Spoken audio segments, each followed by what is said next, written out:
mba ho tonga any amin'le tanjon'Andriamanitra mahalehilahinao sy ny antony nanaovany ianao ho vehivavy ihany koa ao amin'i Jesosy. Ho fetintsika mila mangataka an'izay isan'andro. Inona indray izao ny tanjon'Andriamanitra ho andro any? Vitako ve le izy? Ny tanjontsika rehefa eo amin'ny assemblée, izay le question réponse le niarahana tamin'ny tonton Iandro Maly hoe nisy nanontany hoe ilaina ve ny assemblée? Utile ve ny fahafenoan'ny fanahy? Inona ny antony ilavana ny fahafenoan'ny fanahy? Raha ohatra ka tsy misy tombony dia tsy hitako izany raha ny tena marina raha tsisy tombony mihitsy na ho anao na ho fanjakan'Andriamanitra tena loha tsisy ohatran'ny hoe tsisy antom-pisiny. Dia izao isan'andro ianao rehefa mivavaka ampihoan'izay indray ny fivavakao, inona ny antom-pisiko androany Jesosy? Rehefa amin'ny alina inona ny antom-pisiko? Rapitso ihany koa dia meo anahy ny direktiva.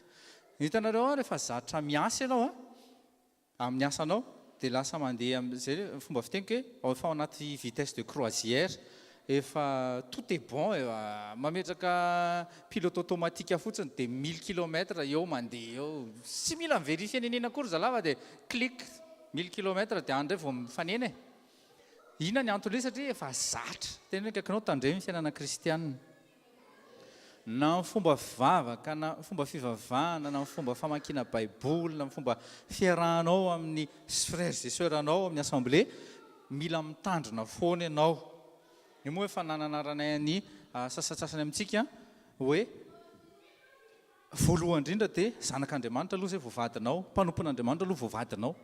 Faharoa vao ireo voapetraka ireo tenareo fa mandeha tsara ny fiainana ara-panahintsika tsirairay avy. Amen.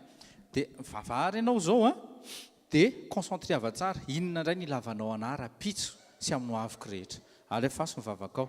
Jesosy ndreto izay tonga eto amin'ity toerana ity taky ny amboarina izay eto ary tena vonona ny amboarina. Tsy mbola ao amin'ny tsy mbola au point arak'izay ilavanao anahy izahay. Tsy mbola any amin'ilay tena maximum tena afaka omenay izay Jesosy avy Nazareta.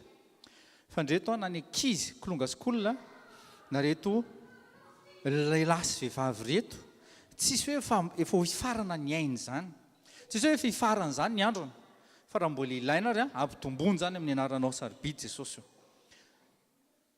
Ny antom-pisian'izy ireo ampafantaro azy ireo, ny antony mahalehilahy azy ireo, ny antony mahavehivavy azy ireo, inona Jesosy? Atao fatany isan'andro ary ampafantaro anazy isan'andro ny isan'ny androny ny antom-pisina ao anatin'une journée, en une semaine, en un mois, en un an. Raha io araka ny teny efa voalaza teo tokoa dia atao inona moa raha azon'ny kristianina izao rehetra izao fa very ny fanahy. Fa nefa kosa rehefa azonay koa nefa mifanahinao, inona koa ny tombony azonay amin'ny fanahinao raha ohatra ka tsy hanao izay tena sitraponao azy. Ka mbarao aminay ary ny sitraponao Jesosy ampafantaro anay, ampianaronay zay taky nampianaranao amin'ny Maria sy Marta ary Lazara. Raha eo amin'ny anaramerin'i Jesosy. Amen. Ity no akaikinao dia teneny tsofo-rano. Ninona bloqué teo amin'ny fiainanao dia débloqué zany au nom de Jésus. Mba asio équilibre kely aloha, mba asio olona avy aty. Lasa mijery loatra avy aty loatra satria any manana tendance foana any amin'ilay be olona, fa mba asio olona koa avy aty azafady. Alefaso. Mba asio olona. Amen.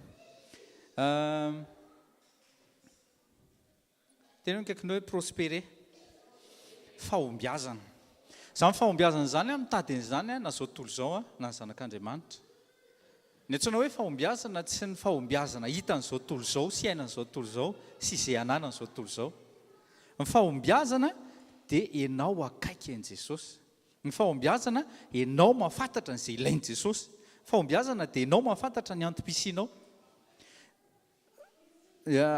Vavolombelona fanoteneniko anareo foana izay vao tonga taty dia namaky gazety métro, tsisy tsony moa ilay gazety métro raha tsy diso dia nahita amin'ny Pinot, dia nametraka ny le Pinot fils dia nanontaniana izy zany hoe inona ny tsy ampy eo aminao François Pinot, inona ny tsy ampy eo aminao, tena lapeo izy izy. Dia taitra be atao anazy izy tonga dia nahazo ny révélation mihitsy avy amin'ny fanahy masina tamin'izay hoe hitanao zay le zavatra tsy hananany olona ary tsy ho hitany mihitsy satria ino ny tena kaikinao hoe satria prince de la paix hoe jesosy tena jesosy rery ihany prince de la paix tsy misy pe azonao zany mety milay be ny mercedes classe S manana pe vetivetika ny hoe tsara be atao rinato zany fa amin'ny herintaonany dia efa misy classe S vaovao indray 2020 ny olona nanana classe S voalohany indrindra tamin'ny 2000 wow zany tena manam-bola fa tsisy sa mamoaka an'izany ntsony amin'izao satria efa misy ny 2019 sy mbola super classe ny trano nangasy ary manana an'izay obolana zay hoe trano be an'Antananarivo izy a zay mavita aloha manenina anareo amin'izany tena milay kosa le izy a ka dikan'izay aleo zany le aty amin'ny farany vao tena aseho toy izay le ariam-boalohany dia avy eo tadiny olona ianao zao nahita ny Hilton zany ozy ianao tena za teo ery ambony ery fa mivoaka etsy ianao dia mahita ny la défense sy ny building be da be ireo dia ozy ianao hoe tena tsy midisdika ankery Hilton dia ohatran'izay ny fiainan'ny olona dia zao tsika ao amin'ny Colossiens dia efa nampianarina tsara mihitsy mikatsaha ny zavatra avy any ambony dia teny indray ny eo akaikinao ny zavatra avy any ambony tsy hitanao raha tsy amin'ny alalan'ny fanahan'Andriamanitra famerenana kely a satria tsika tsy ho ela be androany Lucas 7 verset 36 à 38 mba afaka misy mandray micro mihitsy hoe dia mba misy mamaky tairo mba misy lehilahy mamaky mipetraka eto izy iza mazoto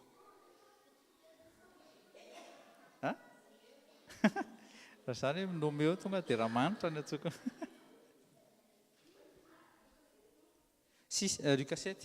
Lucas 7 36 à 38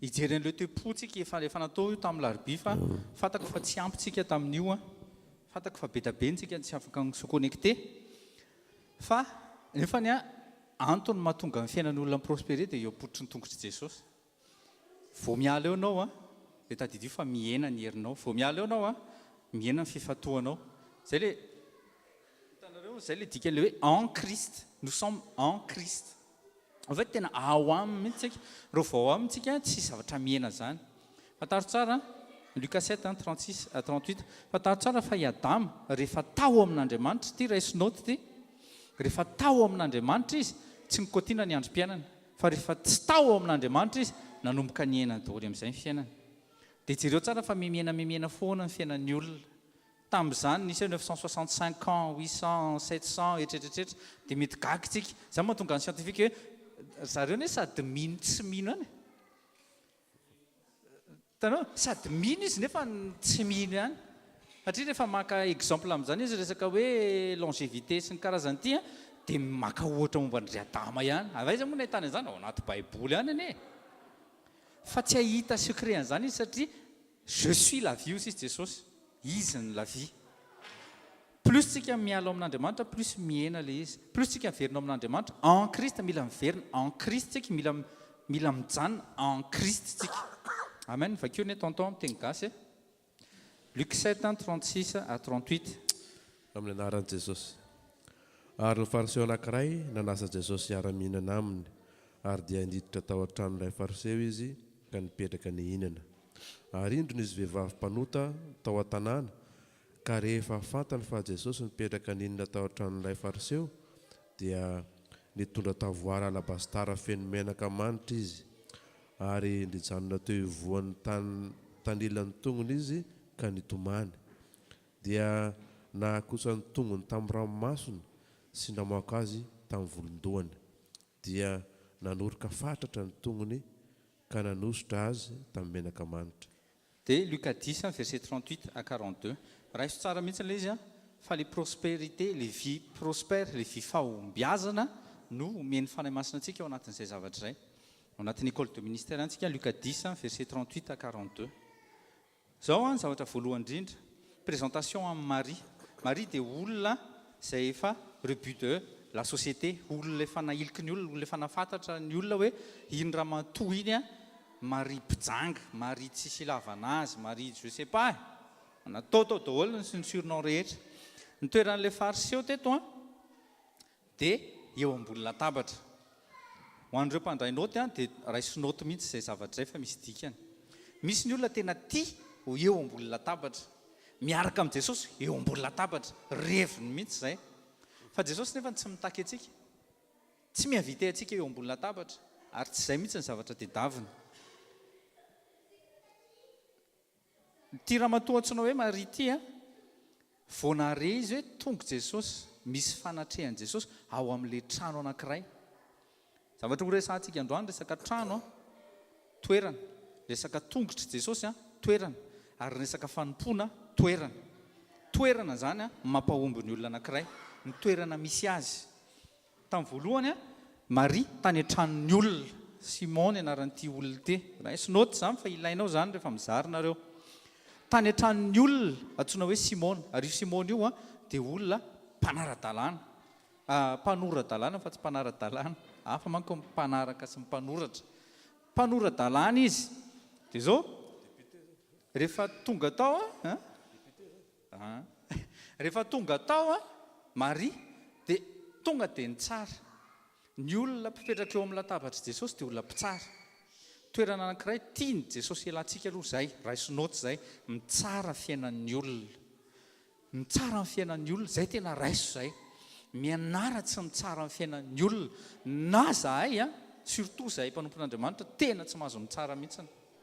Tena marina zany zavatra zany, satria izao raha hitsara ny brebis izay dia tadidio tsara. Zahay no adinina ihany koa, satria n'olona adinina voalohany dia ny berger. Raha manao foana ny zanaka izy tsika dia izy no adinina voalohany, tsy maintsy ny ray aman-dreny, tsy ny maîtresse d'école any am-pianarana, tsy ny maîtresse d'école ato amin'ny kolongaskola, fa tsy maintsy ny ray aman-dreny. Tonga izy dia nitomany teo am-pototry ny tongotra Jesosy. Tsy nitalao izy mba ho eo ambony latabatra hiaraka hisakafo. Ny sisika izy tany an-tranon'ny olona. Toerana roa zany ny sisihany, ary toerana anankiray ny laviny. Ilay toerana eo ambony latabatra, sisika tao anatin'ny trano Simona sans être invité izy, sisika teo am-pototry ny tongotra Jesosy izy, ary tsy nety mipetraka teo ambony latabatra izy, fa teo amin'ny tongotra Jesosy izy. Fa misy inona reo am-pototry ny tongotra Jesosy? Fa maninona? Ito ilay fanasa-tongotra izay nataontsika il y a 2 semaines. Ny fanasa-tongotra, ty Maria ty nanasa ny tongotra Jesosy tamin'ny ranomaso. Fibebahana marina. Manasa ny tongotry ny tompo amin'ny ranomaso, ary mifohany tamin'ny volo ilay izy. Tsy haiko aloha ataony ho anareo izay solasola hoe ahoana zany ianao anazy, bon, kisikisiny eo zany. Fa zavatra tsy maintsy atao ilay izy. Zavatra mila fantatsika dia ty Marta ty namezan'ny Jesosy lesona an'ity fariseo ty. Vao nikitika an' Jesosy ilay mpijangajanga, Maria. Vao nikitika an' Jesosy, Maria, dia tonga dia izy Simona ny anatin'ny fisainany tany. Nga tsy profeta moa ilay zalahy ty, fa nga tsy hainy hoe mpijangajanga io, nga tsy hainy hoe mpanoto io. Voaka daholo amin'izay ilay fitsarana. Fa mivoaka avy anatin'i Jesosy, hozy izy, fantako tsara anatin'ny fisainanao Simona hozy izy. Tonga teto izy tsy mba nisasanao akory ny tongotro. Tonga teto izy tsy mba nosoranao menaka akory ny lohako. Tonga teto izy bedy raha Simona. Dikan'izay mila mitandrintsika amin'ny toerana izay misy antsika ao anatin'ny toerana anankiray, ao anatin'ny assemblée.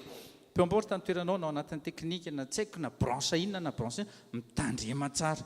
Fa tsy hoe matoa anao efa akaikin'i Jesosy ohatra dia mieritreritra be ny tenanao, na pasteur ary zany mila mitandrina an'izay tsika. Luc 10, verset 38 à 42. Amin'ny anaran'i Jesosy. Ary raha nandeha izy ireo dia niditra teo amin'ny vohitra anankiray Jesosy, ary nisy vehivavy anankiray atao hoe Marta nampiatrano azy ao an-tranony. Ary izy nanana rahavavy atao hoe Maria, izay nipetraka teo anilan'ny tongotry ny tompo ka nihaino ny teniny. Fa Marta sahirana tamin'ny fanompoana be, dia avy izy ka nanao hoe, Tompoko, moa sy mampaninona anao va ny amelan'ny rahavaviko ahy hanompo irery, koa mba asaovy manampy ahy izy. Fa ny tompo namaly ka nanao taminy hoe, Marta, Marta, maro ahina sy maro ereny ianao, nefa zavatra iray aloha no ilaina, fa Maria no efa nifidy ny anjara tsara izay sy alaina aminy. amen. Ao tsika raisinao ty azy voalohany indrindra zany a toerana misy Maria kristianina voalohany a ary tedavin' Jesosy ohatra ilaitsika toerana tokony misy antsika toe-po tahaka amin'ny Maria voalohany indrindra tsika mandeha ao anatin'ny fibebahana ary manompo araka ny sitrapon'Andriamanitra. Maria raha teo am-potry ny tongotr'i Jesosy dia te halala ny volonté an'Andriamanitra izy, te hafantatra ny zavatra ilain'Andriamanitra. Izay ny vavaka nasaintsika, izay ny vavaka nampianaran'ny fanahy masina antsika teo indray hoe isan'andro angatao izy hoe inona ny volonté anao androany, inona ny antom-pisiko androany. Aza mitady ny antom-pisinao amin'ny herinandro na amin'ny heritaona selon ny projet anao, fa inona aloha ny androany dia inona ny antom-pisiko androany. Faharoa dia Marthe, fiainan'i Marthe. Ça ferait aux multiples travaux dans la maison izy. Ato amin'ity Luka 10, 38 à 42 ity dia hitantsika tsara mihitsiny. Nandalo indray Jesosy dia niditra tanatina trano hafa indray izy. Tsy ny tranon'ny Simona intsony fa ny tranon'i Marthe. Ary vaovao mafaly tao an-tranon'i Marthe nefa ny trano nipetrahan'i Maria ilay nisisika taria amin'ny tranon'i Simona. Ao tsika ary ao tsara. Ty amin'izay ilay zavatra tiatsika tongavana. Be da be ny olona manao ilay vavaka hoe raisiko ianao Jesosy ho tompoko. Izany hoe Apocalypse 3:20 andao Jesosy hiditra. Dia rehefa tonga ao nefany a misy ny sasany a mba mikarakara ny tompo any, misy ny sasany tsy mihainao azy akory, misy ny sasany tsy miraharaha azy akory. Raiso aloha izay Maria tonga dia nirarahana azy. Martha nampandroso a ny tena tompon'ilay trano anie izany dia Maria, Martha, Lazare. Ho tao Betania io tantara io satria hitantsika eo rehefa avy eo Luka Jean 11. Telo menan-day izy a mipetraka ao amin'ilay trano nampandroso samy d'accord. Ohatra ny zasy ianao sy mety izay olona efa nandalo teto sy mbola ho avy eto. Nampandroso an' Jesosy fa maninona ary misy ny ka ohatra Maria, misy ny ka ohatra Martha, misy ny ka ohatra ny Lazare. Eo amin'izay ilay toe-po sy ny toe-panahy izay mitady ny volonté an'Andriamanitra fa tsy mitady izay ilahany an'Andriamanitra. Nakaizy Lazare? Tsy hita. Tsy ao Lazare ao amin'ny Luka 10 tsy hitantsika Lazare. Any amin'ny Jean 11 izay vao nisy an'i Lazare. Hoe ay ve ka hanabaviny Maria sy Marthe? Fa nakaizy izy teto? Io ilay mandray an'i Jesosy dia avy eo endraso aloha fa hanao ny ataoko a. Tsy voasoratra ao anaty Baiboly izany fa afaka jerentsika amin'ilay hoe toerana nametrahan'i Lazara any Jesosy. Raha tena tia any Jesosy Lazara mijanona teo izy. Marina zany tsy marina. Maria avary amin'ny Luka 7 teo voavela ny elony. Izay ilay nytenen'i Jesosy, voavela ny elony ozy izy satria tia be izy, tia anahy be izy dia voavela ny elony ozy izy. Manam-pitiavana be ozy izy Maria, tsy ohatranao ozy izy. Ianao tsy nafoy satria ianao kely ny fitiavanao. Fa Maria ozy izy betsaka ny nafoiny satria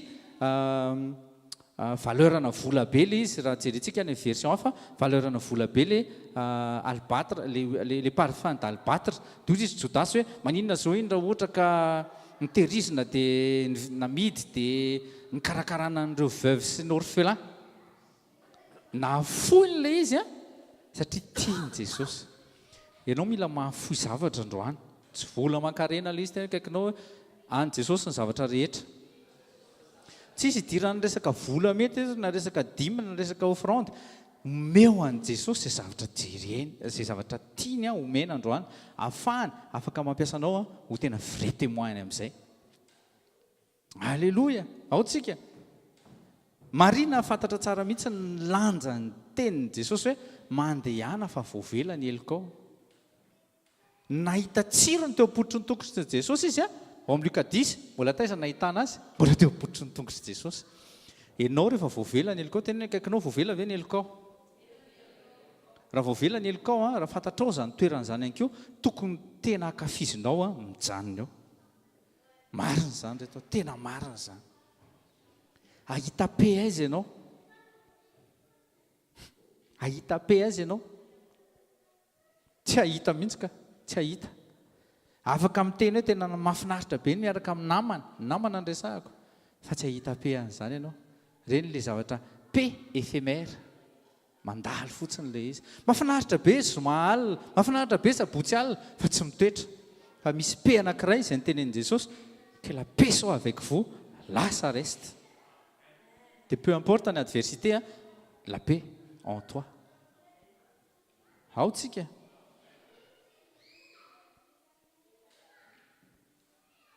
rehefa tafiditra izy vao tafiditra tao an-trano verset 39 Luc 10 verset 39 elle avait une sœur appelée Marie celle-ci vint s'asseoir au pied de Jésus et elle écoutait ce qu'il disait Jesosy zany manakambara foana fa manakambara izy ho an'ny olona vonona hieno azy manakambara Jesosy ho an'ny olona vonona hieno azy eno tsara manakambara foana Jesosy fa ianao ve vonona hieno azy misy fotoana tsika miteny parle Seigneur parle ton serviteur veut t'écouter tavy ianao lasa ianao manao zavatra hafa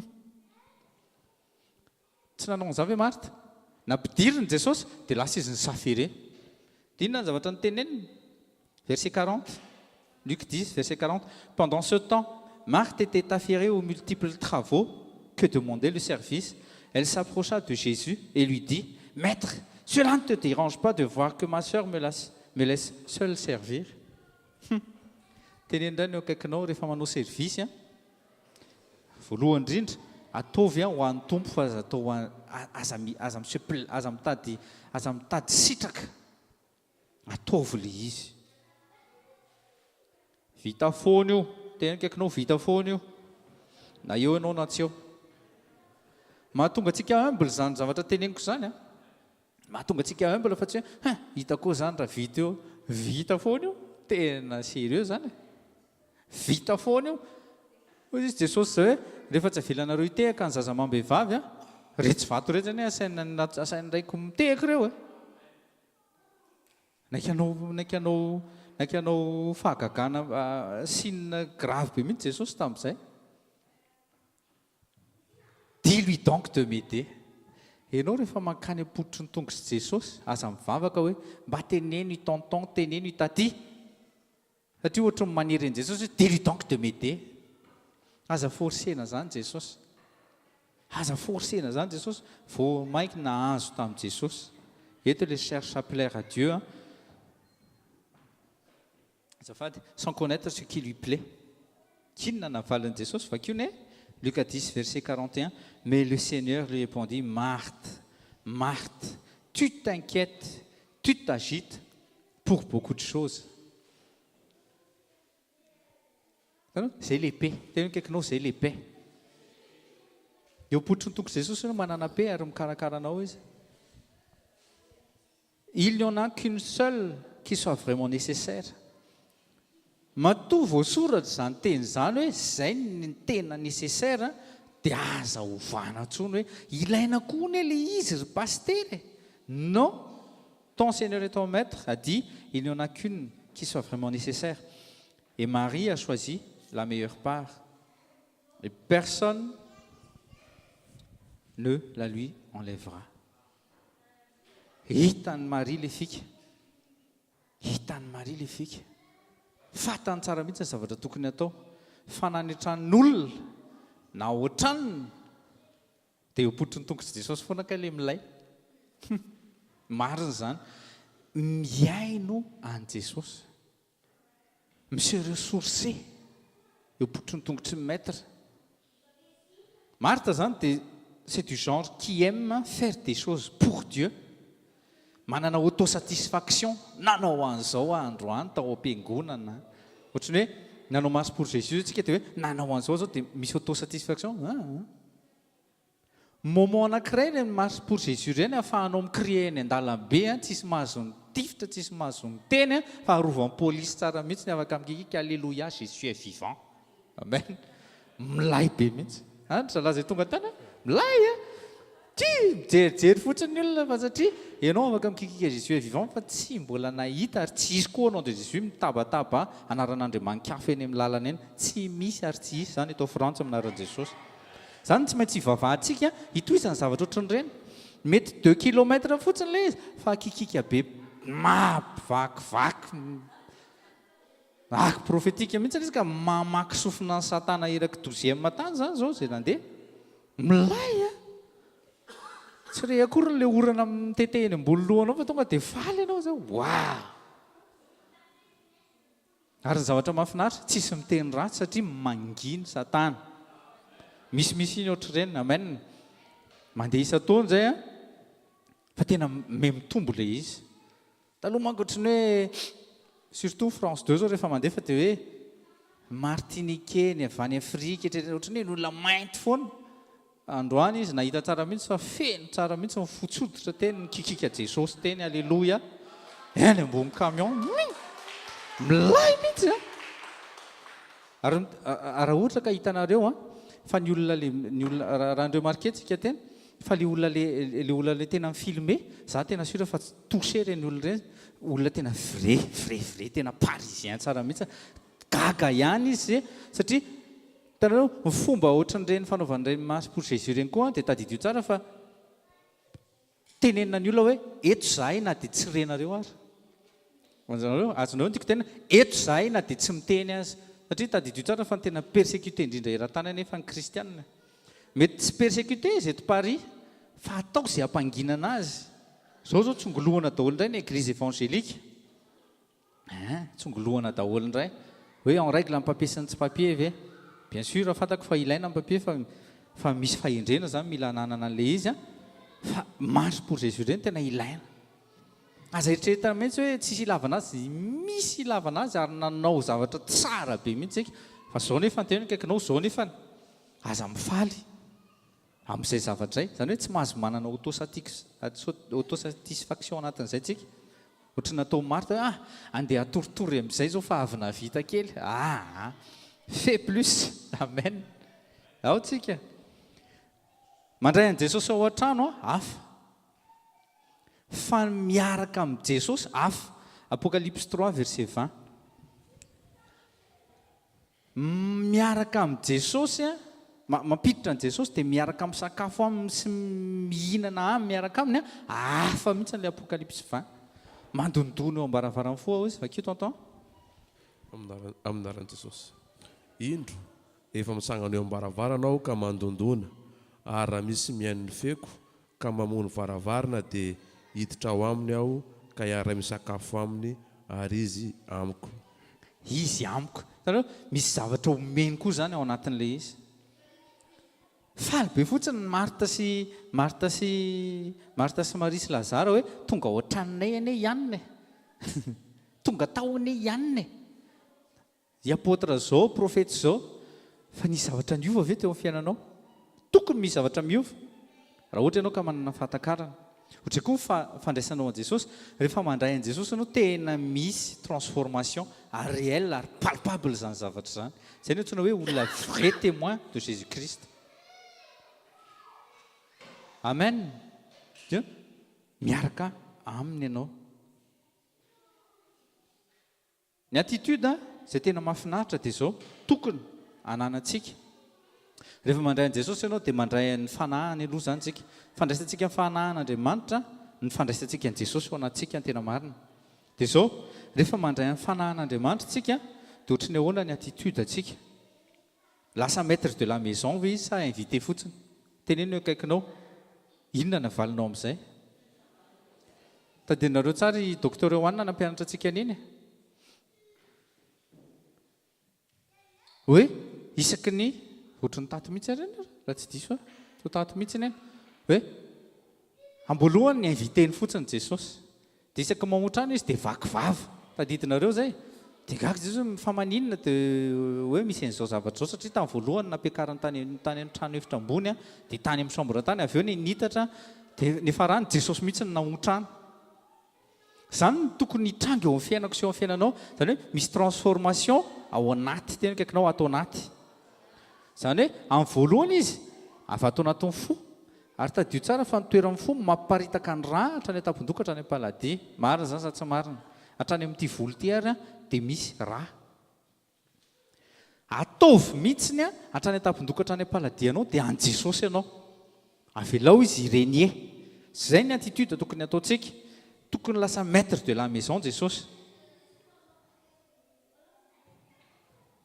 ny lazara nataony babysitter ny marta sy lazara marta sy maria jesosy eo ianao jesosy a alasa aloha za eo ianao mba hanadahany zareo e sady ianao koa ny hoe tiany be dia izy marta rehefa maty lazara marary le tianao zay ateny kaikinao stop santimaka marary le tianao tsy napietsy-bolo an' jesosy loha izy vo ma izy nijanona 2 andro tsara tany amin'ny toerana nisy azy maty somatsara mihitsy le tiany marina zany hoe maty somatsara le tiany raha ohatra ka tena tiany ny azakazaka ohatrany tsy teo izy hoe tena lasy zao dia zao tsika dia mandeha fa natao matsara le tiany afantarany tsara fa tiany kokoa rehefa mahafantatra azy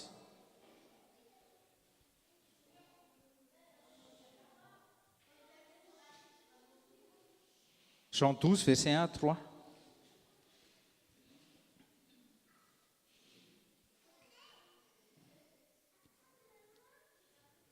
Jean 12, verset 1 à 3.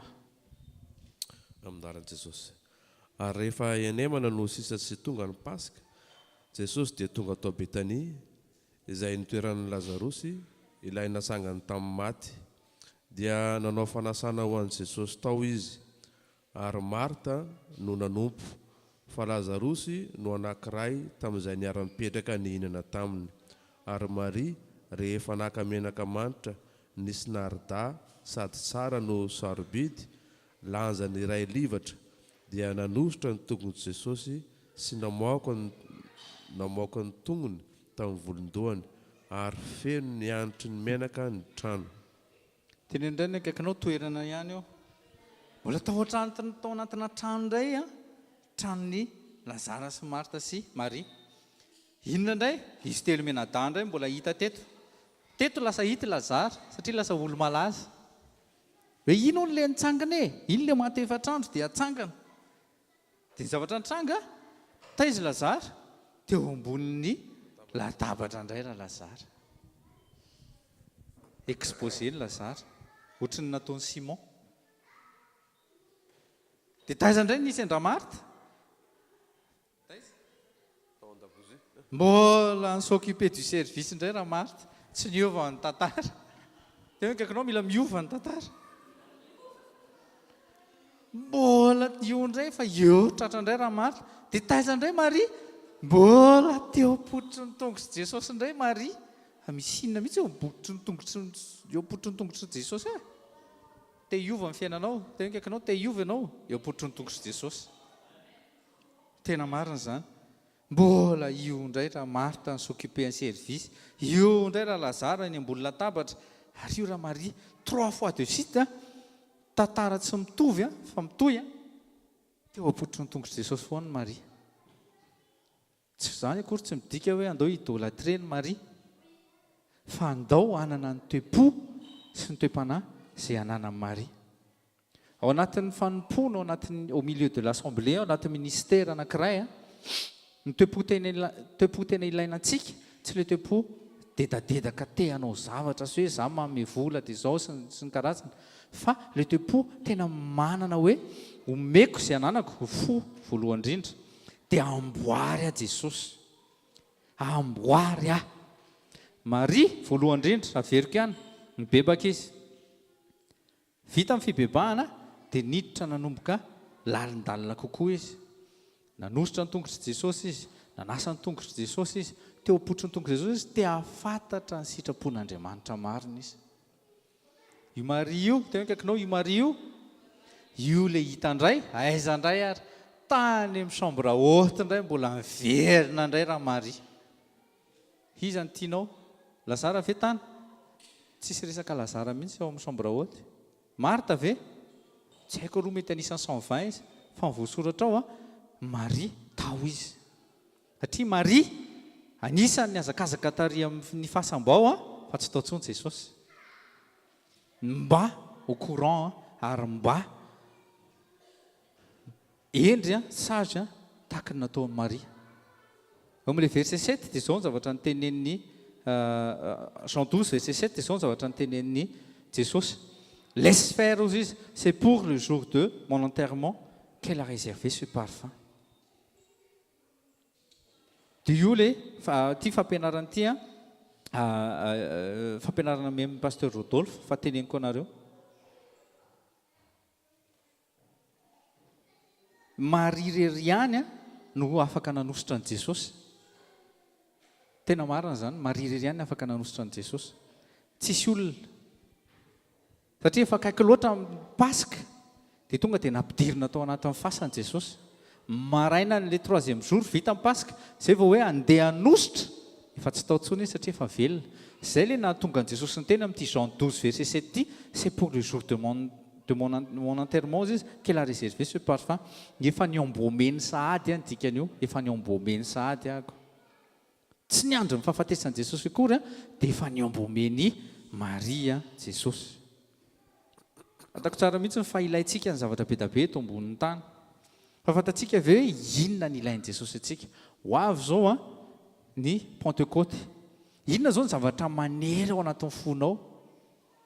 Papier ve, asa ve, ilainy zany, tena kaikanao ilainy zany.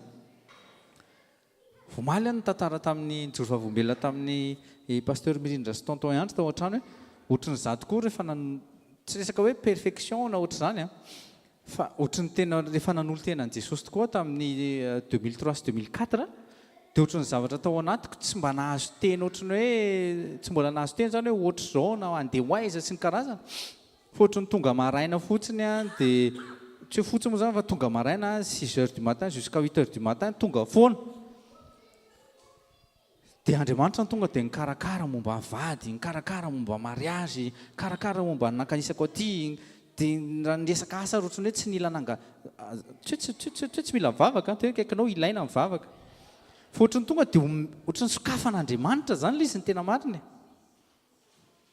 Fa eo am-potron'ny tongotr'i Jesosy, eo ny mampety anao. Zavatra any amin'ny fanahy foana reto katsahana voalohany. Ao tsika, zavatra ny fanahy foana katsahana voalohany. Rehefa miobe hira ianao mahita valiny foana ianao. Ary izay ny tanjon'i Jesosy eo amin'ny fiainantsika. Matthieu 11 verset 20-27.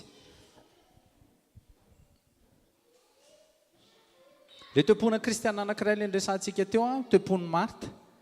Le hitanareo le ao tsy ao. Azonareo le ao tsy ao. Le ao indraindray dia tsy ao indraindray.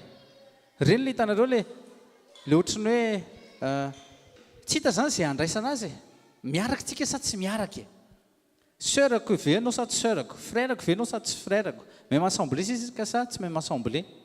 Ohatrany hoe rehefa teo ao izy dia ao, rehefa tsy teo ao izy dia tsy ao. Ianao rehefa ao dia ao. Azonareo fa zavatra tiako tenena, rehefa même famille dia même famille foana. Fa tsy hoe familleako indraindray dia namako indraindray dia copinako indraindray dia familleako indraindray dia misy plasy anankiray tokony apetraka ao eo amin'ny fiainana. Hoe ianao dia efa même famille amiko, miray rà, miray fanahy tsika. 1 Corinthiens 12 verset 13. Efa nisotro fanahy ray tsika, efa natao batisa tamin'ny fanahy ray tsika, bien. Tena kaikanao bien.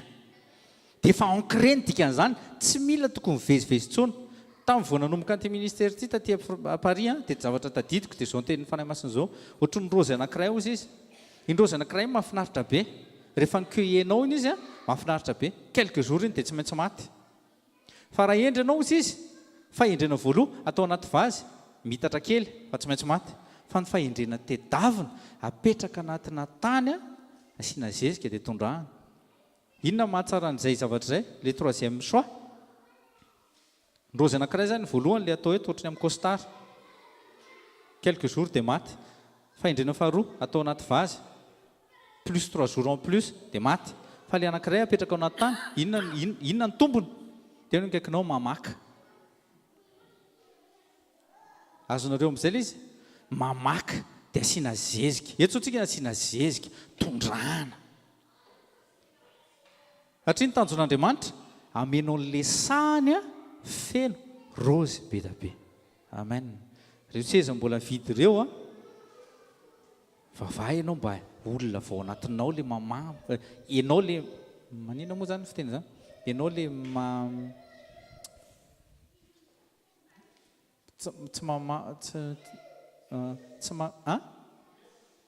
tsy mamelana fa mananaka zay manaranaka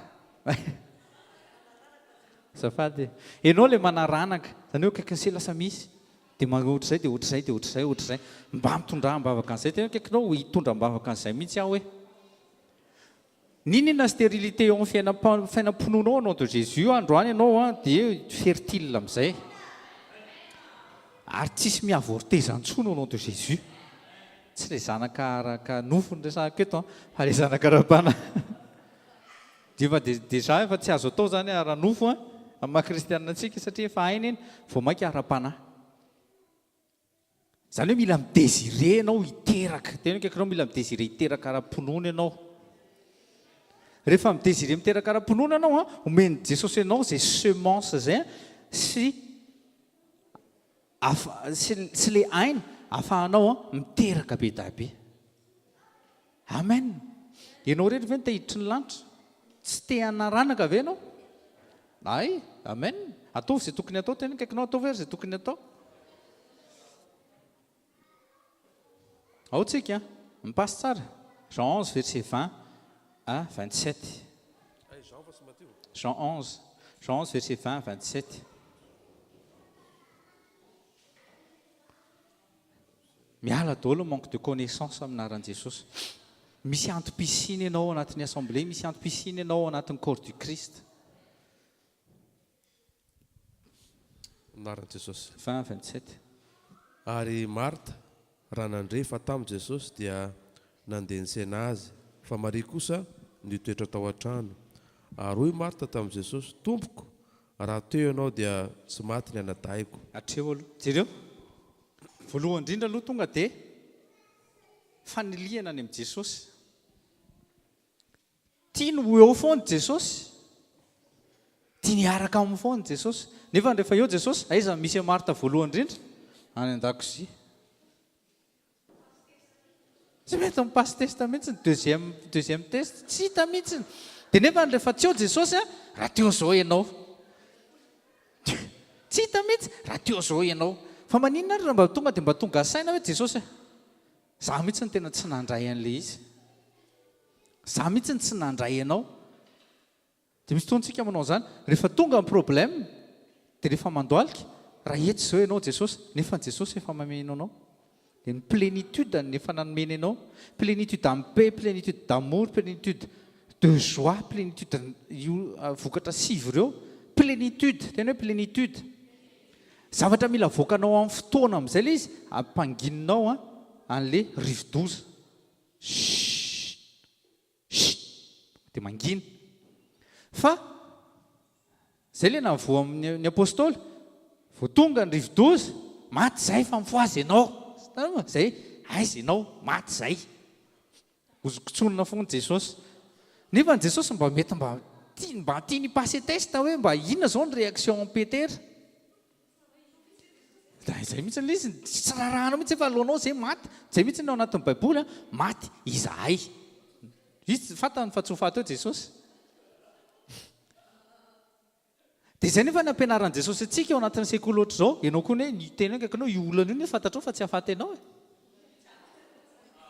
io tsifisino io nefa fantatrao fa tsy hafaty ianao nga hatramin'izay ianao tsy voavoalohany ane zany zavatra zany fa tiany ianao hitroatra le maha olona hafa kely ianao le nouvelle créature hijoro amin'izay hoe tsy aty tsony a disporte ianao ry tsifisina disporte ianao ry problème tiany ianao hitroatra e tena kaikinao mba mitroatra ho a fa tsy mitroatra amin'ny olona bien sûr dia toy izao hoe si tu étais ici mon frère ne serait pas mort tonga dia fotiny Jesosy indray zany le izy Allez, face 22. Nefa fantatro fa na dia ankehitr'izao aza na inona no angatanao amin'Andriamanitra dia omen'Andriamanitra anao. Inona indray eo? Io le teneniko anareo, io le ndraindray aho dia ndraindray tsy aho. le toepona kristiana indraindray ao indraindray tsy ao indraindray manao like indraindray dislike mihitsy ary ny sasany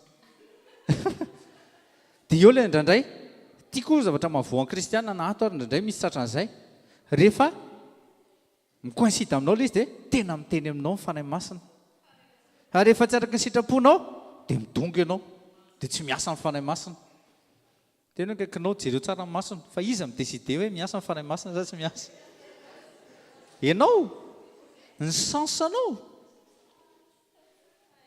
rehefa manjera ve anao vao miasa mifanahy masina tsia ianao mijoro mihitsy ny tena tiany asana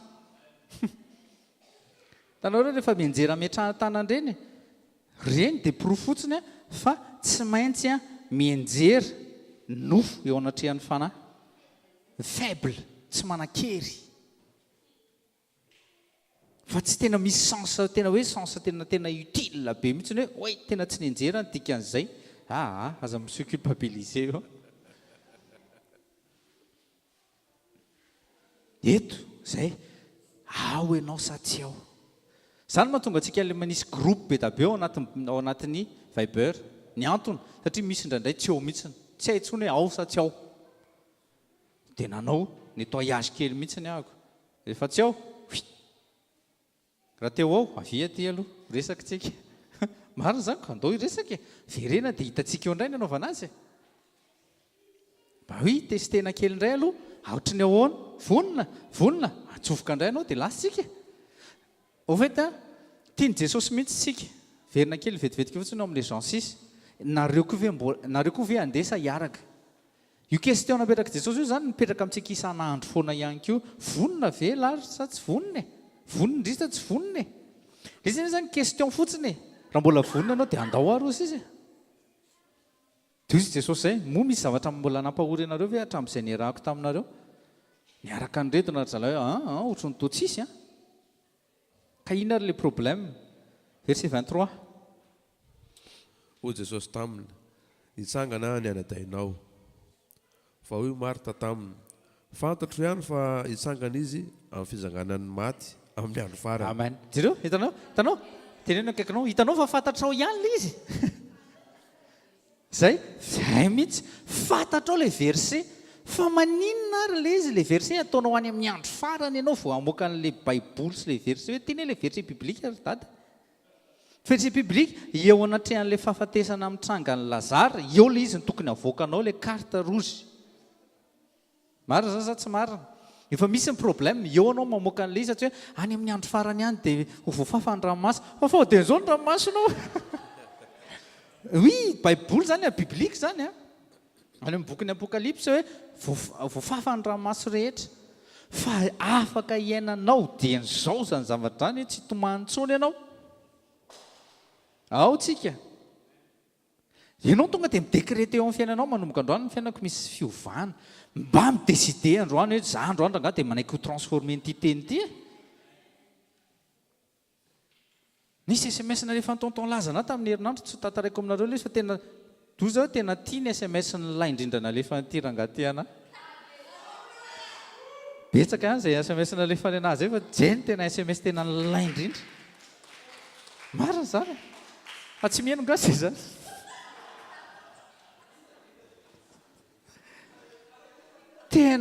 tena nylay zao hoe tena tia ny fahendrenany tenen'le zalaty tamiko hatramin'izay tena sérieux zany tsy resaka fidokafana anay le izy sao dia misy mieritreritra hoe tena nandokandokandra-pastera tatata ça concerne sa vie personnelle le izy sa vie spirituelle avec Dieu za tena wow tena tonga saina le zalaty fa ny zavatra hoe afaka tantaraiko anareo fotsiny fa tsy rovakiko le izy fa niasiveko tsara mihitsy inona le izy ozy izy misy taona ozy izy ka hoe mahatsapateny izy tsapako ozy izy tenako izao fotsiny tena nanao otage ozy izy ka nanao otage n'izy fanahy be dabe tokony hiditry ny lanitra tena eno akaikinao ho anao koa zany zavatra zany tena marina zany dinio jereo masona rehefa tsy mihetsika ianao betsaka amin'ny fanahy miazakazaka any amin'ny elo marina zany rehefa tsy témoigner ianao be dabe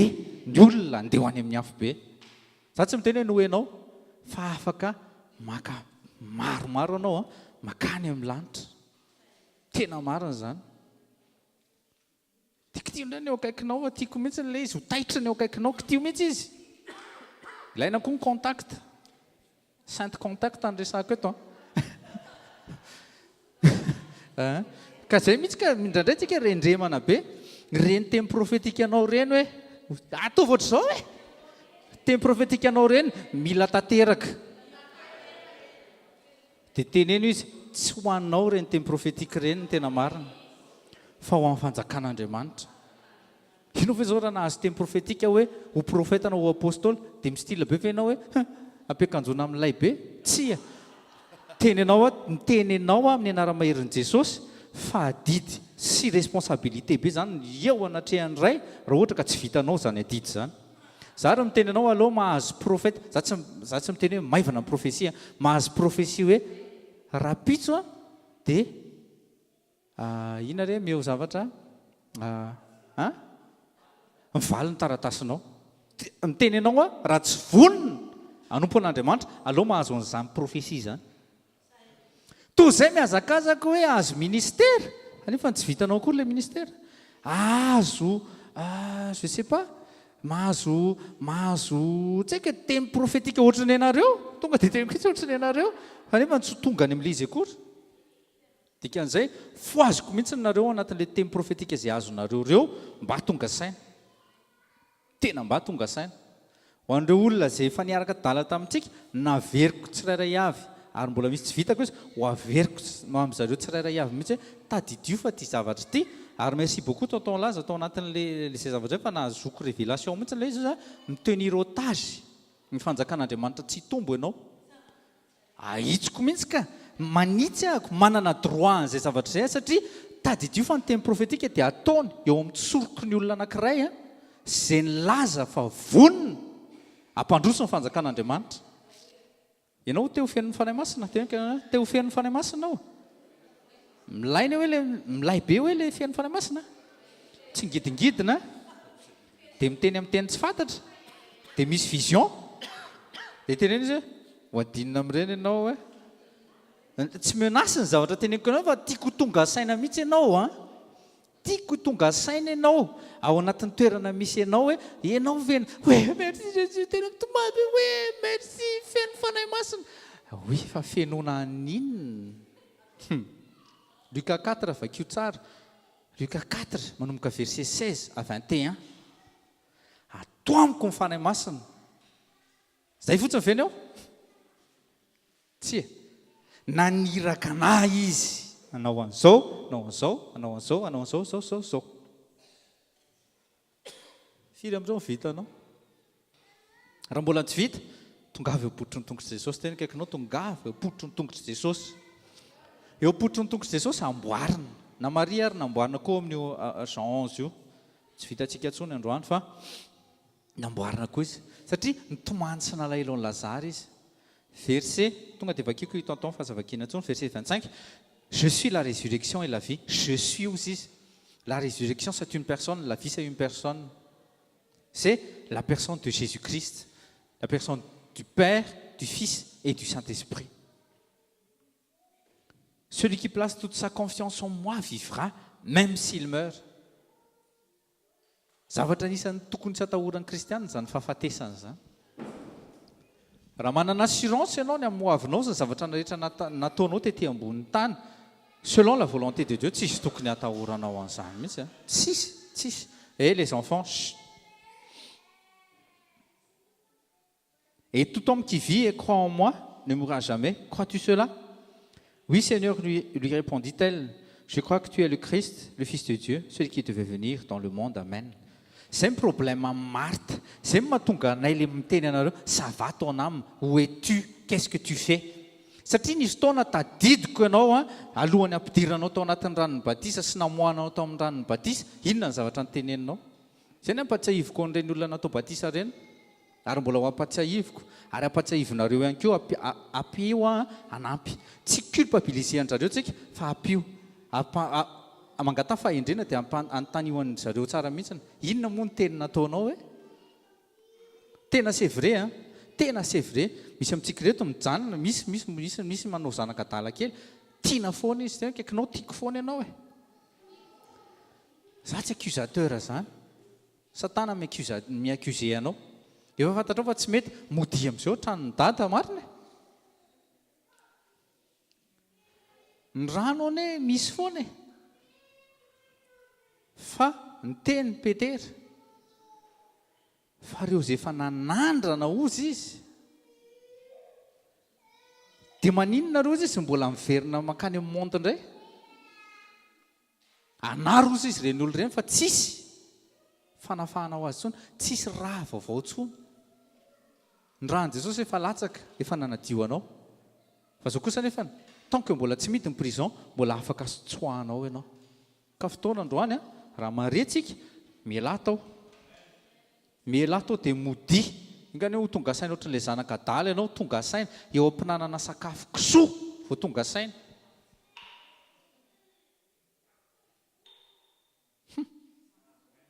Ratsy ny sakafo kisoa e. Ary ny kisoa tena mirevy milona ao anaty kaka mihitsy. Nefa ny zalahy rehefa atao fadiovina tsara.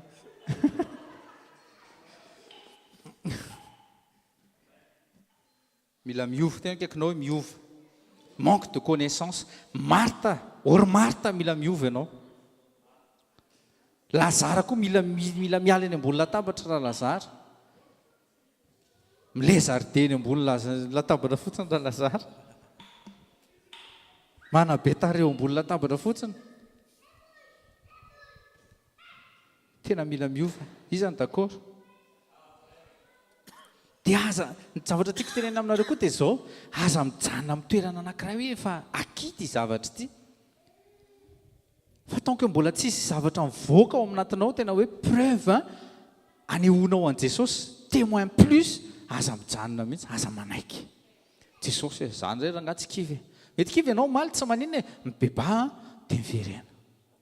Jesosy za tena mino fa raha nametrahako, nametraka ny aiko ampototry ny tongotrao fatako vitanao mamadika an'io ho gain ho an'ny royaume. Aza kivy zany hoe zany tena mbola tsy nivita nitondra olona anankiray, tohizo. Continue. Persévère, continue à semer. Amen. Ao tsika. Fa kely sisy tsika dia rava fa tsika tsy mitraimina be androany zany. Aza kivy tsika. Zao zavatra raisinao ty zavatra ity.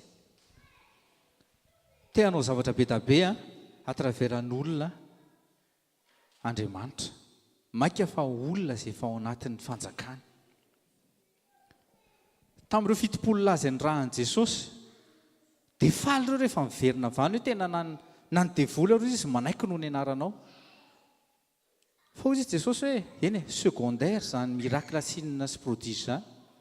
Fa ny zavatra tena tiako dia ny olona rehetra mpanota bebaka dia miditra any an-tranony iray.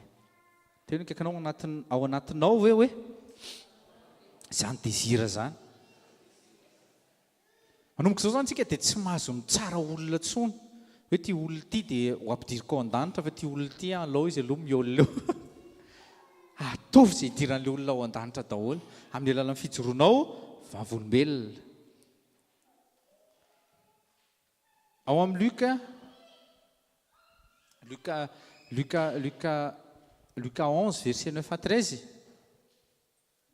Le fangatahana hoe fangatahana fanahy masina. Luca 11 verset 9 à 13. Hoe nareo izay ray ratsy ara mahay manome zavatsoa ho an'ny zanakareo. Maika ve fandrainareo izay any an-danitra. Au fait, amin'ilay verset 13, Luca 11 verset 13, Jesosy tena te hameno anao ny fanahy masina, tena kaikinao tiany zany. Ary izy irery ihany manana izay kapasité zay. Fa kanalina daholo fotsiny mpanompon'Andriamanitra.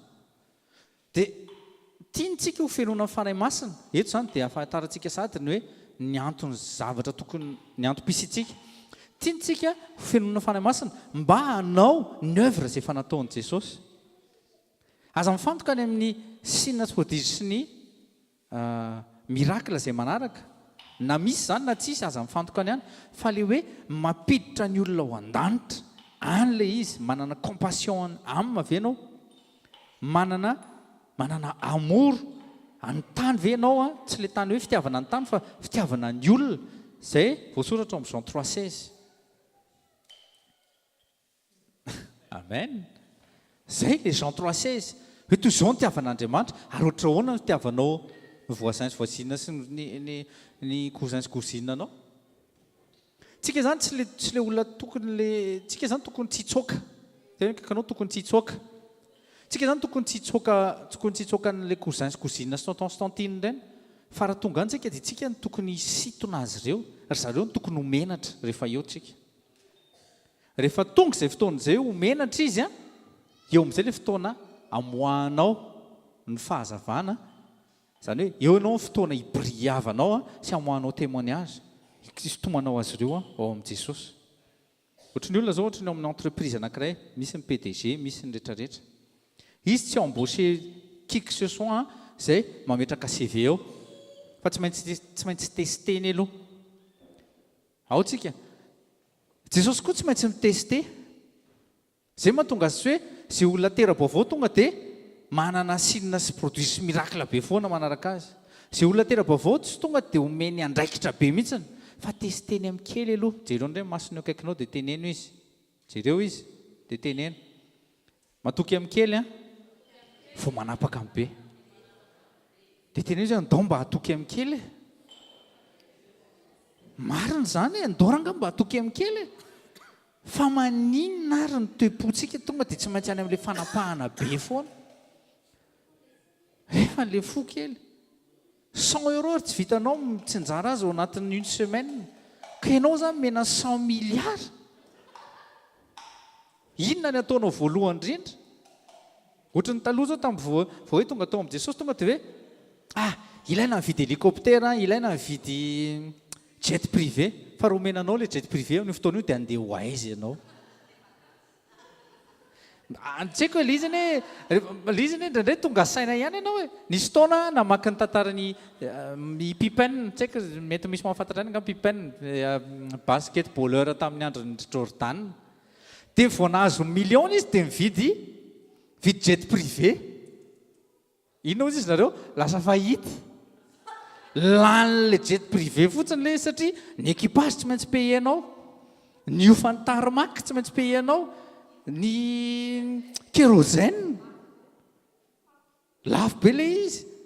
Ka ny Jordan ny anazy izy ilainy le izy satria izy manana an'le notoriété tsy ohatra Pippen tsy naty amin'ny 3e rang tany ambadiky Jordan. Tsy mitovy le izy. Ka rehefa tsy ilainao le izy tsy aloha mipetraka any. Ka tsy hoe ny tena fatarana fa ampiasain'Andriamanitra be dia manana jet privé telo. Toy inona le izy? Marina anie zany David Odepo zao manana telo kizo ilainy le iziko. Za ve dia hialina amin'izany hoe za koa zany tsy maintsy tonga amin'izany hoe zay vao mahakasika fanahy. Non. Misy zavatra mila esorina mihitsy ao anatin'le izy. Ka ianao hoe tiany Jesosy anapaka. Teneno indray ny eo akaikinao, le fanapahana anie tsy eto ambonin'ny tany anie le izy. Mba fantatrareo fa rehefa vita tonga ny apokalypsy ty tany ty ho tsarainy ty tany ty anao tany vaovao sy lanitra vaovao ny Andriamanitra ary tsisy fanamperana ntsony amin'izay ny fanapahana. Fa misy ny olona tena asainy manapaka entre parenthèse fotsiny hanapaka planète anankiray ho fenoana olona dia hanapaka ao ka raha eto ary ianao tsy mahay matoky amin'ny fanapahana kely, ahoana ny antony antokisana ianao mena planète anankiray? Izany ny namezana ny Adama sy Eva tapao Edena fa rehefa mahay manapaka ny Edena ianao manapaka ny tany. Vao tao Edena dia efa izy tsy voaka aloha lisany nareo koa zany mbola mila reganena indray dia tsy maintsy nisy Adama faharoa Jesosy na Matthieu 28:18 nomenana ny fahefana any an-danitra sy ety ambony tany naveriny Jesosy izay zavatra izay mba hahatonga antsika hiverina ao anatin'izay fanapahana izay. Amen. Ho ao aminao izay amin'ny anaran'i Jesosy. Fa zao mila mahatoky amin'ny kely ianao. Mba commence à témoigner. Katsao tsara ny cellule iroborobo. Inona ny tokony atao amin'ilay cellule? Fa ianao vao mifampijery fotsiny, ataontsika mitsamina foana ny eto. Toa nefa rano ary tsy mitsamina fotsiny fa za rery mihitsy. tsy irery ianao tena kaikinao tsy irery aho fa mananana misy fotoana ny Jesosy irery marina zaza tsy marina tsy hita izy 12 moralahy tsy hita popoka tapoka teo irery tao au Mont des Oliviers le Jesosy tsika fa ny abandonna ve izy io tena mba hitany ray fa tena tsy sotron-dray ka fa tena izy que ta volonté soit faite ndraisiny kopy a mangidy le izy a sotrona tonga dia mibaby ny péché sy ny iniquité antsika iray manontolo izy tsy maintsy fitainy tirangah mila sakrifisyn'olona anankiray Andriamanitra mety eo anatin'ny tokantrano le izy eo anatina famille le izy mety ny famille ancé fa tadidio fa matoa ianao zay natao mibrier mila mibrier daholo ny taranaka ao mandrava tonga an Jesosy any amin'ny raha ny lanitra tianao ve zany eo amin'ny fiainanao raiso amin'ny anaran'i Jesosy commence à prier commence à témoigner de Jésus zay le invitation antsika tonga vany any Aniasy Paul ne se culpabiliser izy en tant que Saul zany ka olona mpamono zany ka ohatr'izao tonga dia nakombo ny Ananiasy ny vava zao tadidio ianao dia natao ho témoinko any amin'ny gentlisy so any amin'ny mpanjaka ny teny fe Paul tsy izaho mihitsy zany eo le mandahan le prophétie niraisiny le prophétie teo ny eo hoe Paul dia nahita miracle sy prodige sy sinina dia hoe kaikinao tsia ny tombo teo apototry ny tongotra Jesosy izy avy eo izy taimboraka daholo ka ireny zavatra ireny ozy izy dika zany taimboraka zany afaka alaina afaka tsisy dika an'ireny Paul eny ny tombo fa tsy hoe ao amin'ny ankitany hoe vao tena tonga dia nametrahany Ananiasy ny maso dia niratra dia vao natao batisa tonga dia power randreritra be na tonga dia tena dragon-boly zay da nitsangam-boly be non ny tombo teny an-dalana izy ohatr'izany kory Petera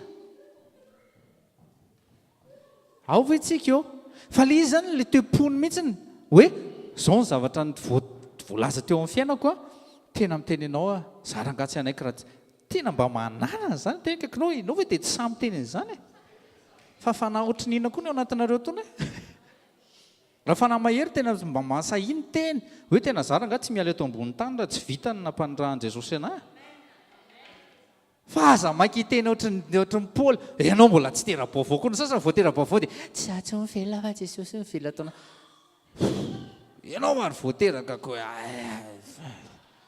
non tena tenin'Andriamanitra zany bawi mbola ohatrany raha Jeremy ianao mbola kosy mbola vao manomboka mibakabaka dia efa hoe saranga tena fa mahavita tena andeha hiasa ary papa ry papa modi aloha ave aloha fa fanatatay marina zany azonareo ve izy misy fitombona tsy maintsy idirana misy zavatra marary tsy maintsy tenenina toe-po le izy ka oy zay mihitsy izy toe-po le izy aza mieritreritra mihitsy zahay fa nanompetra amin'izay mbola manompo bebe kokoa marina zany zany hoe tsy anatsony kosa angamba zany paster anao mihitsy zany le orgueil anao mihitsy zay mihitsy le problème tsy mahatonga le izy marina zany try papa sy mama tsy maintsy testena tsy maintsy testena tena kaikinao teste ho a Jesosy aza mba matahotra no testena zany inona kory ty zany tena tsy tiako kristianina ray nitetaka tena zay mpa sahako mijoron'izany eto kristianina ray nitetaka le ray nitetaka teneniko ty tsy hoe tsy samy miatrika silamo fa le ray nitetaka eo anatrehany zavatra tokony ho vitany dia lazay fa tsy vita tsy vita koa hoe sady atosika ihany nefa vitaka le izy je veux pas capacité anao j'ai sa nature j'ai sa capacité dia maninona rehefa ianao fasin'le izy dia lazainao fa tsy vitanao ianao te anao an'le izy te ho hita ianao tena kaikinao te ho hita ianao mahatonga anao an'le izy fa raha te hita nyvoninahitran'Andriamanitra ianao tonga dia miankina Jesosy ty le zavatra mitranga asehoy ary miteny anareo ho tafavoaka ianao rehefa manao tahaka Marta aza manao tahaka Maria azafady fa rehefa mbola Marta eo dia tsy eo dia eo dia tsy eo dia eo dia tsy eo tata tsy afaka hiazakazaka mihitsy miova taotsika hitsangana fa tsy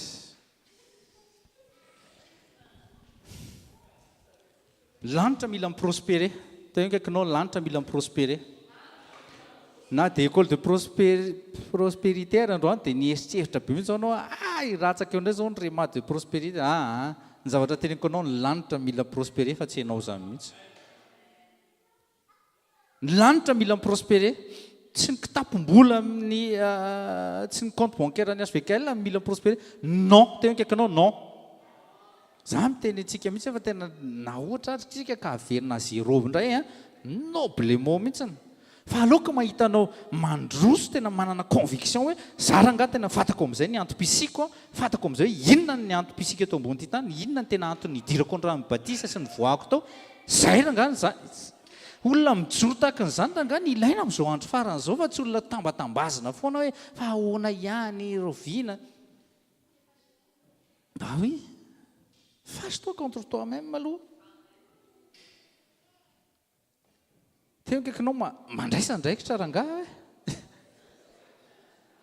tenanao le izy voalohany indrindra raiso ny andraikitra mahafinaritra be mihitsy ny mahita olona sarokenatra lasa mahay mitazona microtra an'izao zany hoe olona tena sarokenatra tena ianao milaza fa sarokenatra fa zany mbola sarokenatra anao marina zany zany mihitsy marina zany ka aza mijery anao ianao fa mijerevany le homme intérieur zay ny fienoany Jesosy mijerevany Jesosy tepo le izy teny hoe tepo dia teneno ihany ny lanitra mila prospere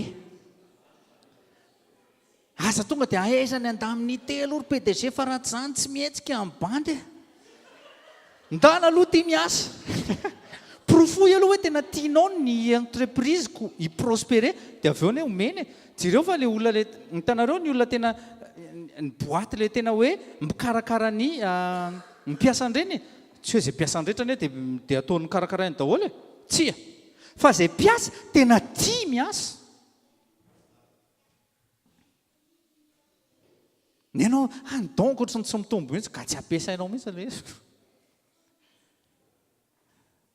tsisy mayonnaise tournesol zany tsy maintsy tapohana foana ka fotoana androany fandraisana andraikitra tena avereno ny fanoloratenanao tena tsy haiko hoe manova bilan tapotra amin'ny fotoana antsika fa tiako tenena aminao tena tiako tonga saina ianao alohan'ny angatahana nyty hoe fahafenon'ny fanahy ho avy ty hoe rafraîchissement sy ny tsy haiko hoe zay hoe vent impétueux tediavinao tsy haiko tsony inona zavatra tediavinao fa anao inona ianao aorinany ana any ny question anao inona ianao aorina na me directive na tsara mihitsy ny fanahy masina amin'ny 8 moa tsika za miona samedi 8 fa tsy ny olona rehetra no ametrahan-tanana fa zay olona tena vonona ary ho tenen'ny fanahy masina hoe izy zany tena vonona ihany keo fa rehefa tsy vonona aloha aloha tsy fenona tena kaikinao aloha tsy fenona aloha ary mianaka amin'le siny tota aloha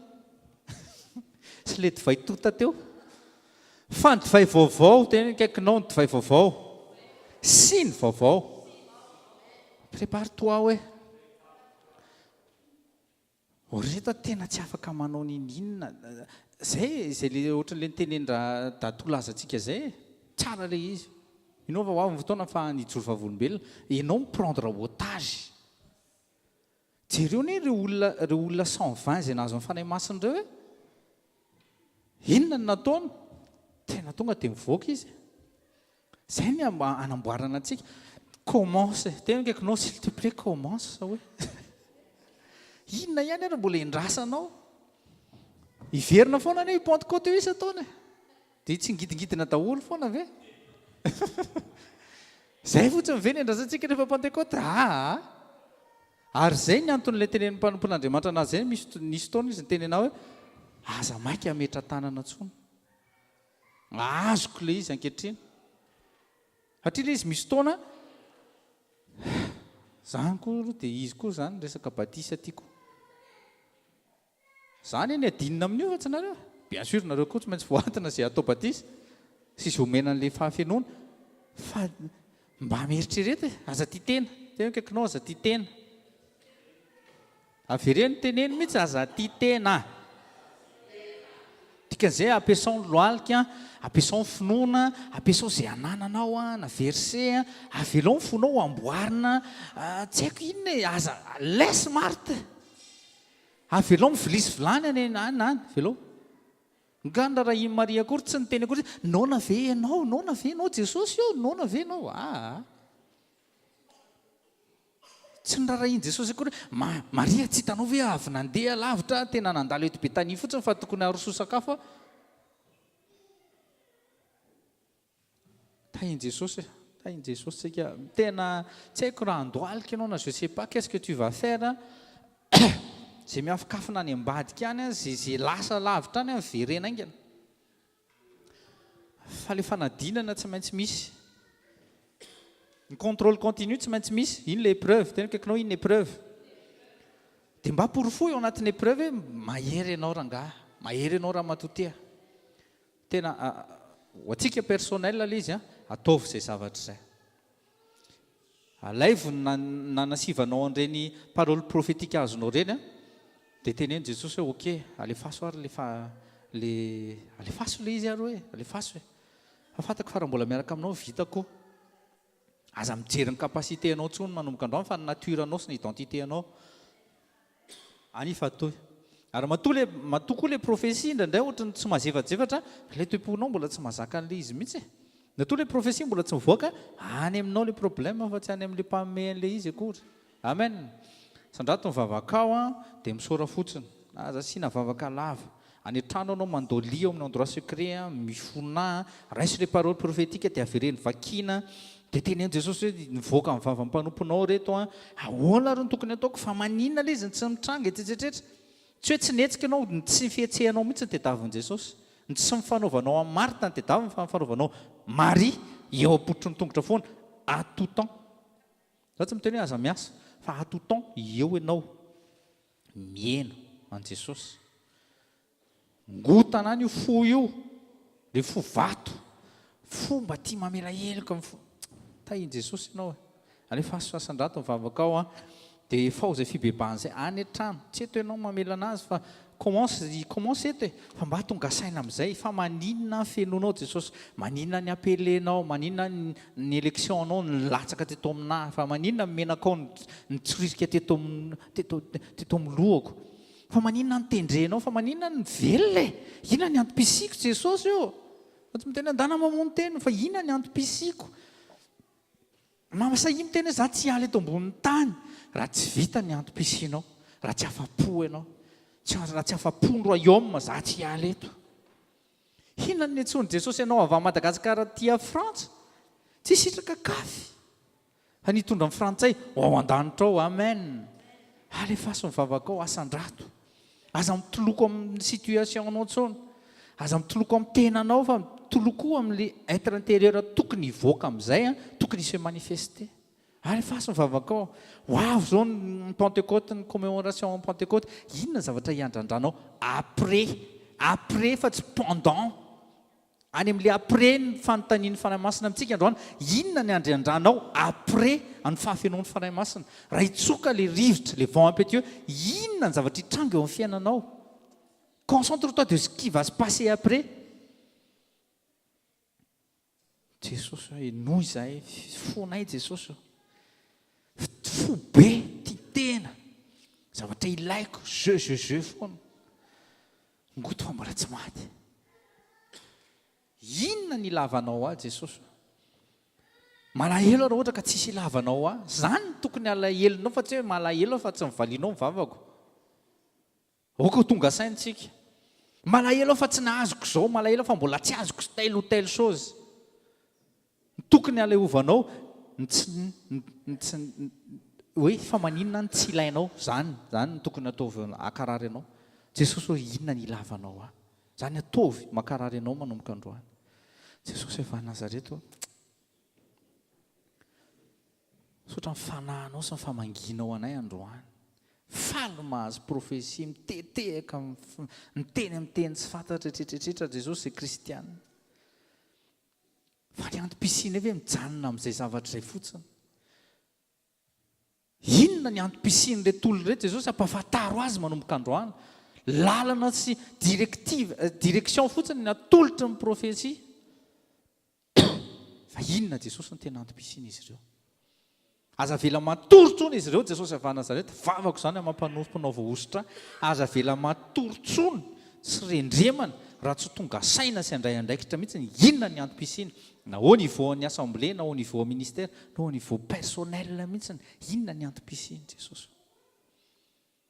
vangio izy fanahy masina vangio fanahy masina vangio vaovao inona ny antom-pisinay eto ambony tany maninona ianao ny safidinay ho tranonao maninona izay ny safidianao ho tempolinao maninona izay ny fidinao ho isan'ny fiainonao ny fanahy masina maninona ny ekenao mibatisanay maninona ny ekenao zay ho maty sy ho velona ao aminao fa maninona izay no fidinao ho isan'ny zanakao fa maninona izay na tsy sainao ambony latabatra hihinana ny nofinao sy sotron-dranao fa izy zahay Jesosy izy zahay Jesosy foana ny fidongidongina isan-karazany valibavaka mety tsy azo fa aoka izay ho tonga saina inona ny antom-pisinay inona ny ahatonga ny lanitra ho prospera tsy ny volamena tsy ny fananana diamant tsy ny fananana ety ivelany Jesosy tsy zany ny marika fa eto ny royaume Jesosy vangio Jesosy zay ho tonga saina tanteraka kristianina tonga saina androany fa tsy kristianina midongidongo fotsiny isan'andro sakalina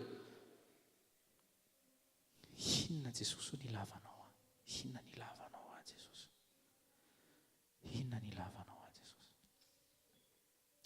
raha io ampelantananao ny miatrahako nreto zanakao reto sy ny olona rehetra izay mihaino sy manaraka androany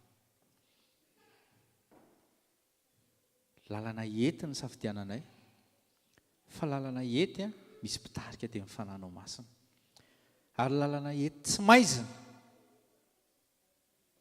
fa lalana tena mazava Jesosy ny autoroute vers l'enfer tahaka ny tomobile mandeha ho azy amin'izao ankehitriny izao tahaka n'izany ny fiainan'ny olona ankehitriny izay mihitsy ny imazony olona androany ny autopilote fa tianao mihitsy izay hitondra ny fiaranay ohatry mitondra katikatyrany amin'ny lalana sarotra sy ratsy eritreretin'ny olona kanefa kosa manana antoka fa tsy maintsy tonga any amin'ny destination satria manana ny guide tsara indrindra ianao nefa nanokatra ny lalana Jesosy tahaka ny olona tia miakatra amin'ny Mont Everest miaraka amin'ny guide efa misy an'le guide fil misy an'le corde de survie reny ireo efa tonga any an-danitra dia efa ianao efa nytemy fa tsisy makany amin'ny ray efa tsy amin'ny lalako efa natorinao ny lalana mila manao an'izao mila manao an'izao mila mandeha ary gauche droite mila manao an'izao armure zao efa fantatrao zany misy tao izay miteny tsy vitako hoe tsy hitanay le lalana nefa ianao Jesosy efa nanoro lalana ary vitanay le izy no nature sy ny kapasité anao Jesosy asivo marika ao anatin'ny fisainana sy ny fo amam-panahiny reto hiraka reto androany Jesosy avy Nazareta fa manana antom-pisiny izy ary inona ny mahatonga ny lanitra ho prospera ray amin'ny anaramberin'i Jesosy avy Nazareta amen fa fahasoavan'Andriamanitra matozao ary fahasoavan'Andriamanitra matozao anareo amen tahiny Jesosy